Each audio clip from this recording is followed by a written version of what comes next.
Hi, Coach Val here. Today we have a question from Eliza in Boise, Idaho. Coach Val, can you explain just what is a quiet revolution, and what led you to name your coaching practice the same? Well, Eliza, that is a very good question. And thank you for asking. Dictionary.com gives one definition of a quiet revolution as any rapid political, institutional, social, and cultural changes that occur without violence. Most of my life has been a continual quiet revolution, and I can honestly say that I've had a relatively average life, all things considered. I was going to say normal, but I am not a great fan of that word, especially in the context we think of when talking about a person with a disability or illness. What is normal anyway? When we use the word normal to compare one person with most other people, the word becomes very subjective by nature. I have a question for you to ponder. All things considered, if I were to compare you to your neighbor Joe Blow down the road, who would you say is more normal? I know. We all have crazy neighbors. Me too. But my neighbors would say I'm the crazy one, and not because of my disability. I've been known for chasing Ruby, my golden retriever, around my backyard in my electric wheelchair at 2:30 in the morning wearing my PJs and with bare feet, because she's decided she doesn't want to come in after answering nature's call.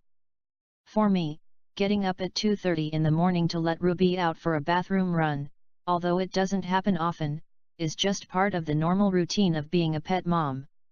You accept it. You do it. And life goes on. Now, if I saw anyone, running around their yard in the middle of the night saying get in the house when there was nothing there, I too would think something wasn't quite right. But who knows? For that person it may make perfect sense and be normal for them. The point I am trying to get across is that normal is a relative term. When someone says this person is not normal, my question is always, as compared to who or what? You can't compare apples with oranges. Yes, they are both fruits, but they're very different from one another.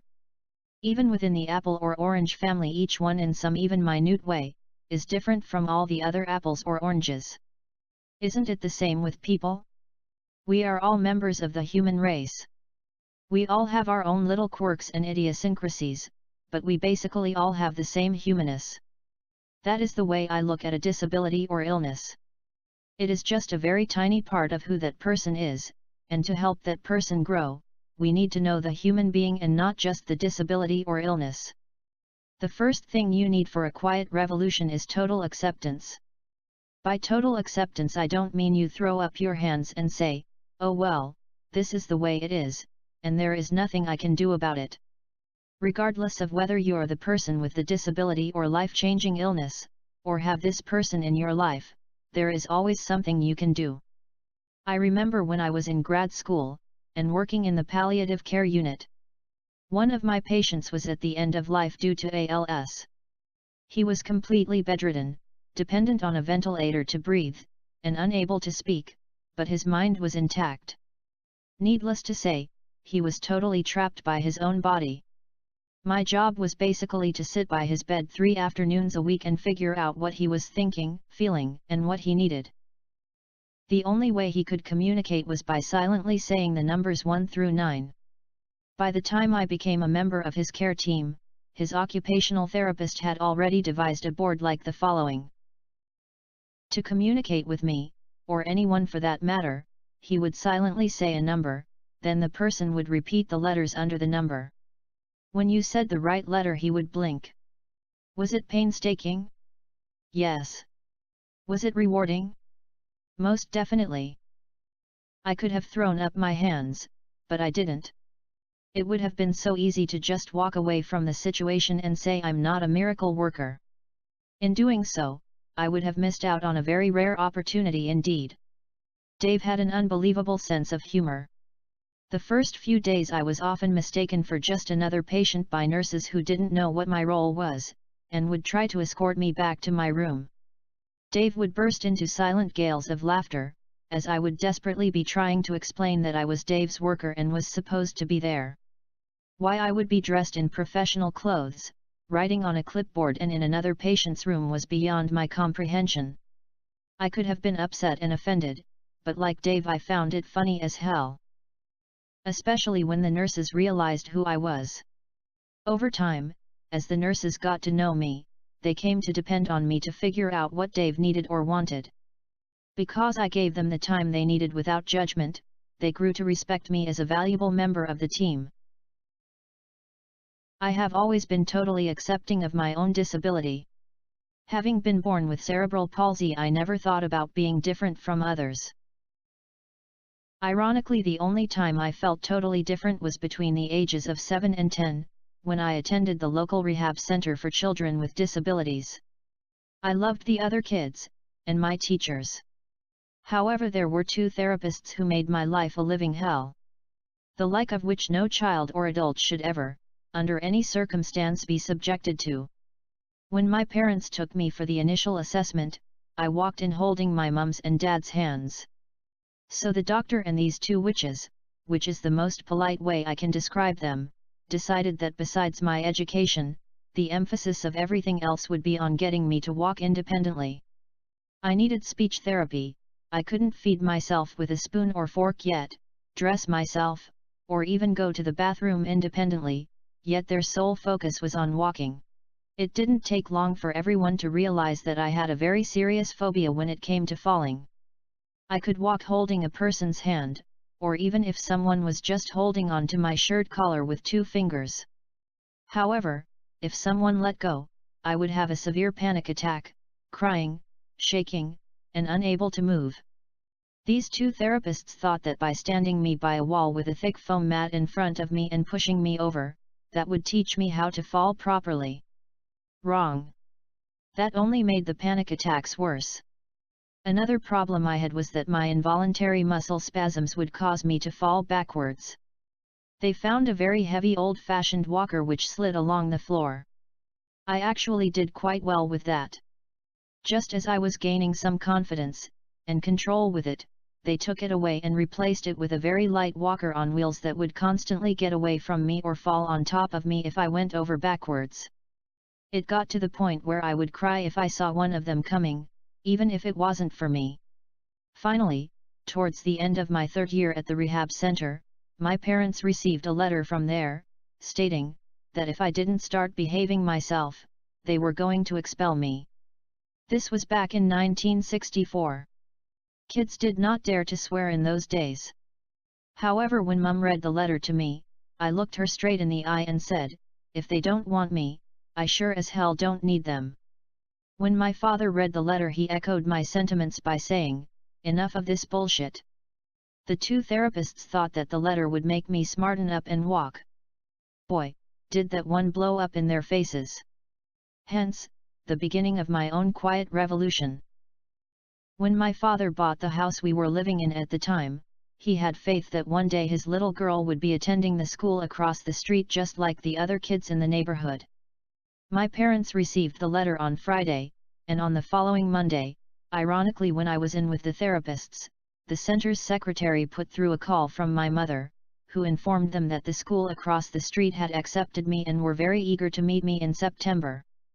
They had never had a child in the school with my disability before, but the principal was sure that we would all learn and figure it out together. One of my fondest memories of my father was the Saturday afternoon before I started regular school. My dad had a severe drinking problem, since long before I was born, but that day he was cold stone sober. He had just come in from outside and said, "Come in, go get your new shoes. We'll take a walk over to your new school and look around." That had to be one of the happiest moments of my childhood, being out for a leisurely stroll with my dad, just like any other little girl in the neighborhood. We must have been gone for over an hour. We peered through every window and door we could find. I climbed up and swung around the bars that the kids hung their bicycles on. I wasn't scared of falling because I knew my dad was right there to catch me. We walked down the steps from the top tarmac to the basketball court, then out to the baseball diamond and then back up the steps. Then before heading home, we went around the front of the school and sat on the front step to rest. Although I had already started doing grade 4 work at the rehab center, I started out in a grade 3 class because the grade 4 classroom was downstairs and everyone thought it would be too difficult for me to go up and down 2 flights of steps 3 or 4 times per day. The first morning Mum walked me over to the school, and into the principal's office. From there Mr. Cuthbertson walked me to my classroom, set me down in my desk, and with a smile said to the other kids, "I'm sure you'll figure it out." That was the extent of our formal education on disability awareness and integration. After being in the class for a few weeks, I'm sure that if someone had come into the class and mentioned about me being integrated, the reaction would have been, "She's not integrated, she's just one of us." Back then, we didn't talk it. We did it. From classroom work, to schoolyard games, to physical ed class, I was always a part of everything. These kids were 7 and 8 at the time, but were eager and quick to figure out just what I needed help with. If we were reading, the person on either side, in front of, or behind me would reach over and turn my page. Outside, I may not have been able to run or skip, but I could turn the skipping rope. In those days we didn't have teaching assistants or special education or even resource rooms and teachers. You either made it or you didn't. You relied on yourself, your teacher, and the other students. Not every kid could be the brightest kid in class. Behavior issues were solved either in the corner, the hallway, or if severe enough, in the principal's office. Funny thing was we didn't have many issues, because we knew exactly what would happen if there were such issues, and it usually wasn't pleasant. Today, sometimes the education system is so quick to label a kid, that even the kid doesn't have a chance to figure out who he is, or where he fits in. Back then we had kids who grew up to be brilliant doctors or lawyers, and we had kids who grew up to be grease monkeys or grocery stock boys, all in the same class, and no one was running around popping kids into special education or labeling them. As for the kids, we just accepted each other, warts and all. My grade 4 teacher had the whole integration thing all figured out. For assignments he would come and start writing as I told him the answers. When one of the kids were finished they would and take over, so the teacher could walk around and help the others. He never had to ask, because it was understood that this was just part and parcel of life in our class. I never thought or felt that needing help made me any different from the others. It was just the way life was for me. High school brought a very unique situation for me. 1969 brought the first rudimentary rumblings about universal accessibility. Ironically, the neighborhood I lived in had the very first accessible secondary school in the region. However, for grades 7 and 8 I wasn't able to attend the neighborhood senior public school, because the school board felt that my friends wouldn't be able to get me up and down the steps between classes. So I went to a different senior public school in a neighborhood at the other end of town, and life went on. Like any other teenage girl entering high school, I had made a group of new friends during grades 7 and 8, and of course they meant the world to me. When it came time for high school there was just no way we were going to be separated. By that time there were all new therapists at the Children's Rehab Center, and their approach to working with me as an outpatient was entirely different. Basically they took their cues from me, and encouraged me to chart my own path, and I bloomed. When I told them that I wanted to stay in school with my friends, their reaction was, "Let's make it happen." The school had 2 floors. When the therapists and I went to meet with the principal of the high school, he was very eager to have me there. Back then we didn't have computers or portable laptops, so it was agreed upon that a student from each of my classes would use carbon paper and make a copy of notes for me. The principal had no doubt I could manage the steps with the kids' help. We were all set to go when there came a fly in the ointment. Towards the end of the summer a well-meaning trustee from the local school board came to the house to try to talk me into going to the accessible school. His argument was that all the other disabled kids were going to the brand new specially designed, integrated, accessible school, and I should be happy to go there too. My reply was swift and to the point. That's fine. I don't have a problem with the other disabled kids going to that school, but I'm going to the other school with my friends. I'm not one of the other disabled kids. I'm me. At that point my mother ushered him out the door, before I told him how I really felt. High school was an awesome time for me. I had very supportive teachers, and the kids all accepted me. The first couple years I left class with 5 kids at the early bell so we could beat the rush on the steps. By 4th year I was so good at going up and down the stairs that my 2 best friends and I were able to do it at the same time as all the others. The whole school knew to watch for me on the steps, and there was never an issue. If someone was running, there was always another student who would yell, "Val's on the steps, you idiot," or words to that effect. One of my proudest moments in high school had to be my graduation night for 2 reasons. The first being that I was chosen as part of the platform party. That meant I sat on the stage with the who's who of the school and the school board. My role was to present the wall plaque to the principal from the graduating class.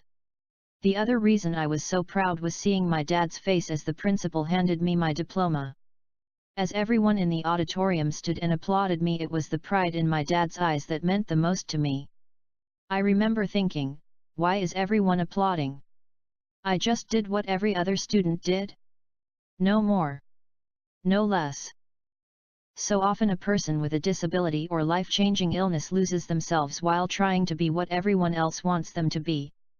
Not all of us with disabilities or illnesses are cut out to be famous like Terry Fox, the one-legged amputee who ran across Canada to raise money for cancer research and awareness.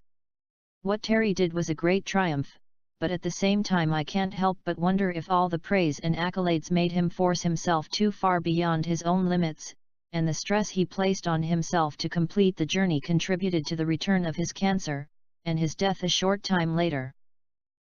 I'm not saying that as a person with a disability or illness don't try to improve upon what you are doing now. Nor am I saying that as a family member, support person, friend, or professional you shouldn't encourage, even push a little bit if need be to help the person with the disability or illness to do better than he did yesterday, so to speak. What I am saying is to be sure that what you are asking of yourself or another person is reasonable. A perfect example of this is my therapeutic horseback riding. It's taken 25 years for me to be able to say with confidence that I now ride independently. The first few years I rode with a person walking on either side of me and another person leading the horse, and was quite content. Then the competition bug hit. There was a division within the league for people with disabilities which allowed sidewalkers in the competition ring. I did so well with that by my 4th year both my teacher and I felt ready for me to try it on my own. To help me focus on the task at hand and not my fear of falling, my coach positioned people at various points outside the ring, so if a panic attack was imminent, I could shift my focus onto a person that knew about my phobia, and could silently with hand and facial gestures help me calm and settle. This worked wonderfully until I came in second in my division in the regional competition. Before I got in the ring to do my dressage sequence, I was interviewed by the local TV sportscaster, and again when I came out of the ring. I knew that I had done well, and I was pumped. When the judge handed me the second place blue ribbon, I made an instant decision. I was moving on to the provincial competition, and damn it, there was no reason I couldn't bring home the first place red ribbon for myself and my team. The regional competition took place in the middle of June. I had from then until the end of July to practice for the provincial meet. I practiced 2 or 3 times a week. My teacher was pleased. My coach was pleased. My horse, Clipper, remembered the sequence so well it was like he was on autopilot.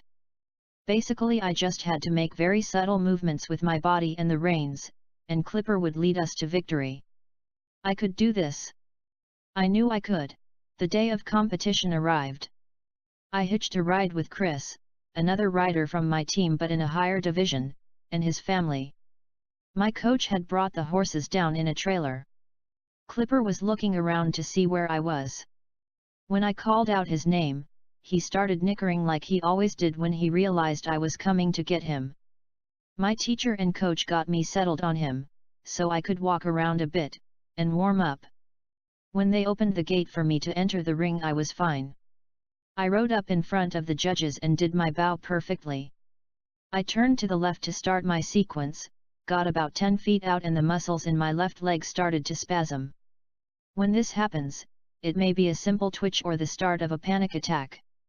Clipper had trained himself to sense when one of these monsters was coming, and would just stop and wait for me to compose myself and carry on, or if it was a bad one he would stop and stare at my teacher, until she came to help me. Clipper stopped dead in his tracks. Since I had moved up a level in competition, I couldn't have anyone including my teacher or coach step inside the ring to assist me. The people who were situated at my focal points outside the ring were clucking, trying to encourage Clipper to move, but my faithful steed was having no part of it. Finally, after about 2 very long minutes, he seemed to realize that no one was coming and started to ever so slowly inch his way through the sequence, which thankfully he remembered, because by that time I was totally flustered. What started out as a 5-minute dressage test turned out to be a 20-minute ordeal. Needless to say, I didn't bring home the first place red ribbon. I didn't even qualify for anything. Was it Clipper's fault? No, he was just doing his job, which foremost in his mind was to keep me safe. The crux of the whole matter was that I had been so hell-bent on winning that red ribbon that I totally psyched myself out, and unwittingly caused my own defeat. That was the end of my competition days, but also the beginning of something very new and special to me, the joy of riding just for the pure joy of riding. For the next 6 or 7 years I had teachers who let me use a Western saddle which has way more support than an English one. I rode with 1 or 2 people walking beside me, and basically doing my own thing. Then about 11 years ago I started working with my present teacher Jen, who believed in my potential much more than I did.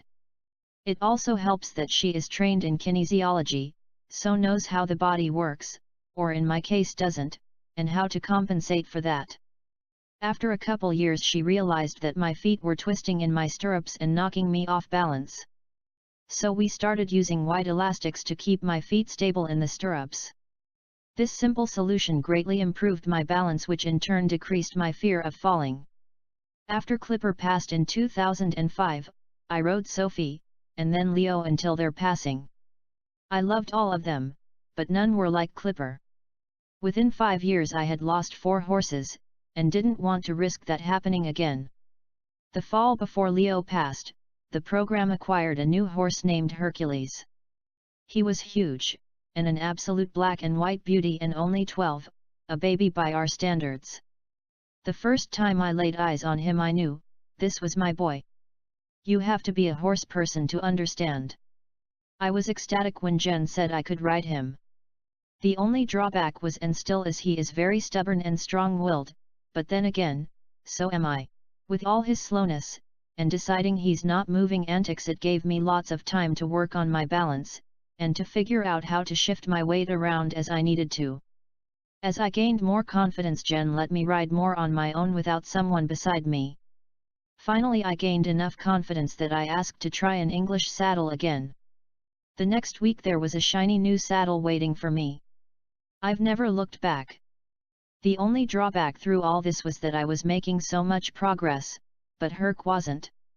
So Jen put me on Raz, the most well-trained horse in the program. In 2 short years Raz has gone from seeing me as just another rider to being my baby girl and knickers whenever she sees or hears me coming. Going to university during the 70s and 80s was interesting from the standpoint of accessibility. Until 1981, which was declared the Year of the Disabled, I didn't have a clue that there were even issues with accessibility for people with disabilities. I just accepted what was my reality, and worked around it. If I needed help, there were 10,000 other students and a very large faculty and staff I could turn to. The first 2 years a couple friends I had made when I worked during the summer had the same classes I did, so I just hitched rides with them. They helped me in class, so nothing was really a big deal. I made lots of friends, and as always was just a part of campus life. My professors and their teaching assistants were very supportive. I knew my disability was there, but really never gave it a second thought. Life was just that, life. By 3rd year we had all moved on to our own majors, and my friends and I had different class schedules. So with my first shiny new electric wheelchair I was entirely on my own for the first time in my life. For the first time I was reliant on specialized transit to get from home to class. I was also one of the first people with a disability to have a portable motorized chair, so if something unexpected happened like class being cancelled or me deciding to skip a class in favor of doing a backload of assignments or having to rush in with an assignment due at the very last second, my dad always came through for me. Again, it was pretty normal to see a lineup of cars with parents of students who still lived at home, and looked like zombies after pulling all-nighters, waiting for their kids to run in and stuff assignments under the prof's door, praying they made the deadlines. Coming back out you would always hear a parent or two lecturing their kid with, "Next time, don't leave it till the very last second." My dad and I were no different. Back then there were no such thing as curb cuts, so I would go on the side of the road until I came to the driveway of the building I needed to be in. At the start of third year the Dean of Women saw me on the road zooming from class to class, and called my mother to tell her that she didn't think it was safe. When Mum told me, my warped sense of humor kicked in and I said, "Tell her that my broomstick is in the shop." For me, I was focused on getting from point A to point B and that was the most logical way to do it. The next day I didn't have classes when the dean again called to say she had it figured out.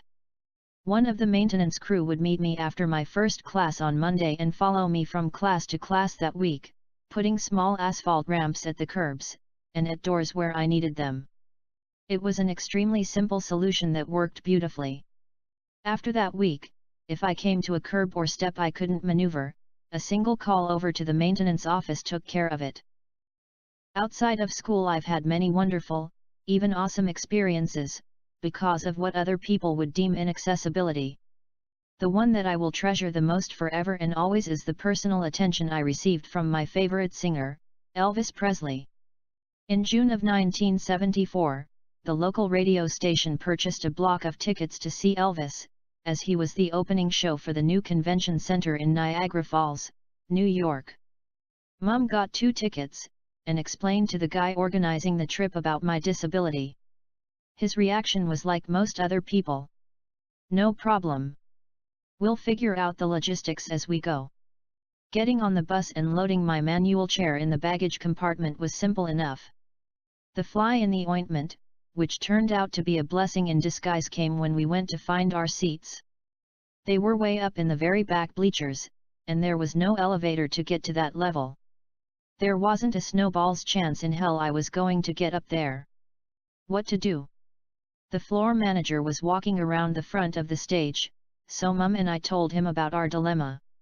He then went to get Elvis's show manager. After they discussed it for about 5 minutes, Elvis's show manager came and said we could sit in the section at the side of the stage. We could see everything, but it would be a side view. There was 6 steps, a perhaps 15-foot space, and a 4-foot-high barrier between me and Elvis. At 19 years of age I was ecstatic. For the first half of the show everything was great.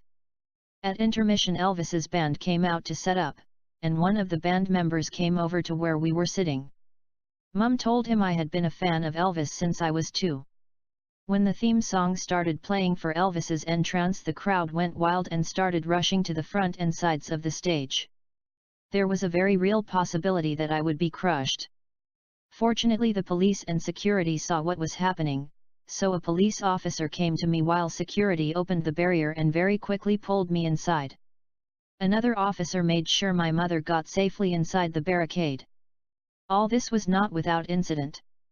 A young guy, perhaps around 25, ran through the open barricade, knelt down beside me and told the guard he was my boyfriend. I firmly smacked him up the side of the head and said, "I don't even know this idiot."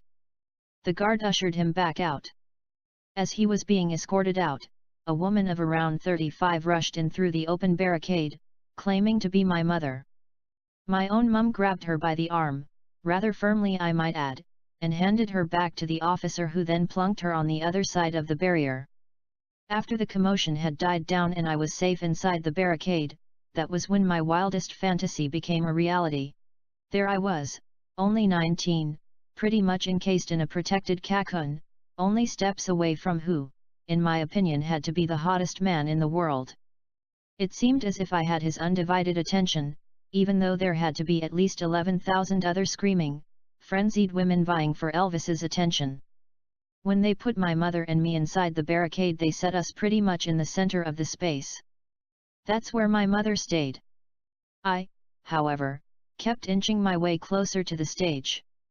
The first time he came to the edge of the stage where we were, he was singing Fever. When he looked down at me and smiled, I squealed with delight. He shook his finger in a playful way like he knew what I was feeling, and thinking. Yes, the man was definitely giving me fever. Every few minutes he would come to the side of the stage, as if he was checking to make sure I was all right. One time he came and sang the whole song Teddy Bear to me.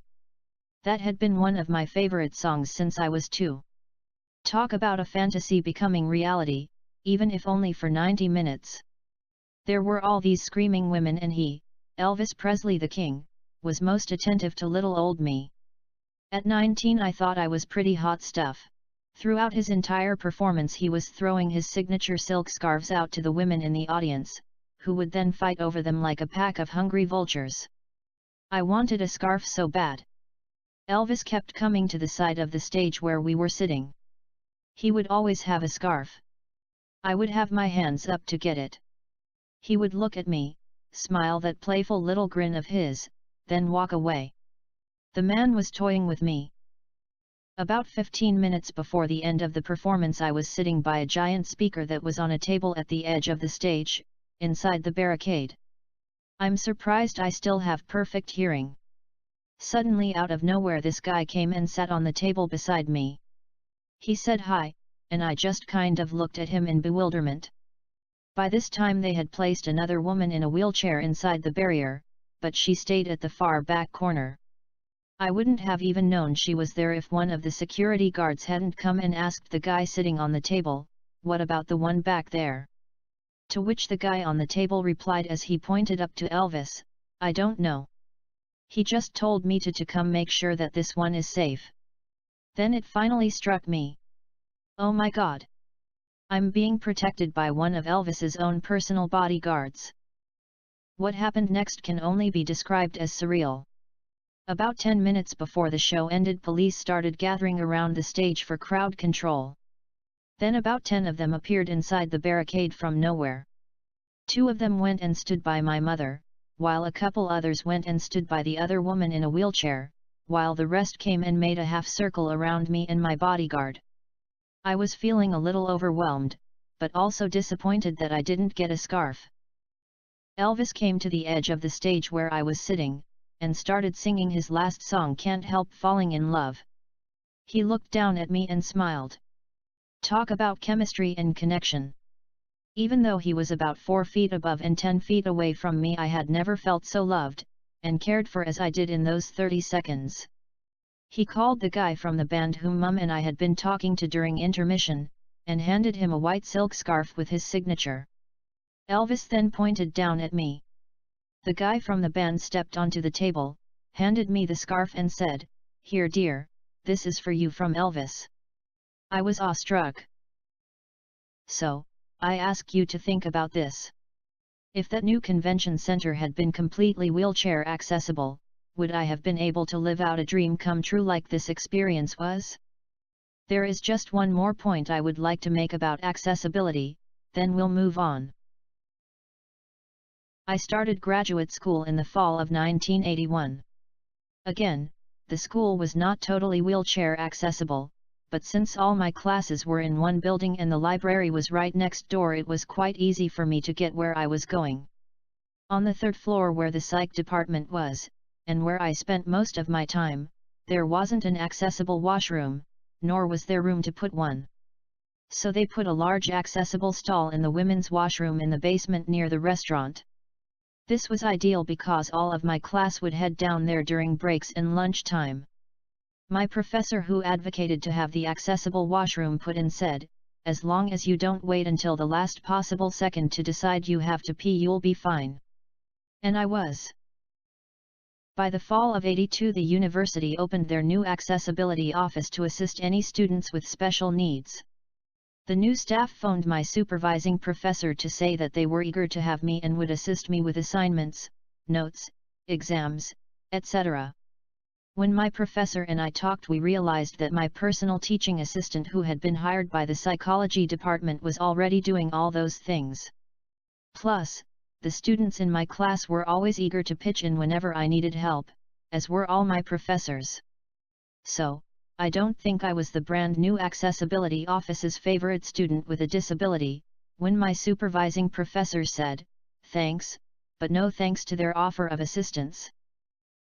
By now you may be thinking that my life has been a cakewalk. Well, it hasn't. I've had my share of hard knocks, such as finding meaningful employment until I created it myself, finding suitable accessible housing, dealing with government bureaucracy that makes no sense, and having meaningful relationships turn sour. Through it all I've learned a few things. You are the first person who has to decide there is something better for you, and the people you care about in the world. Then you must realize that yelling and screaming isn't going to make it happen. It will take work, and plenty of it. There are going to be days when you'll wonder if it's worth it. I can assure you that if you just hang in there, everything usually does work itself out. Please don't forget, I love questions, as some give me ideas for future videos, so please ask. Or, if you wish to book a free consultation with me, please reach me at coachval100@gmail.com. Sometimes a quiet revolution is the most successful revolution.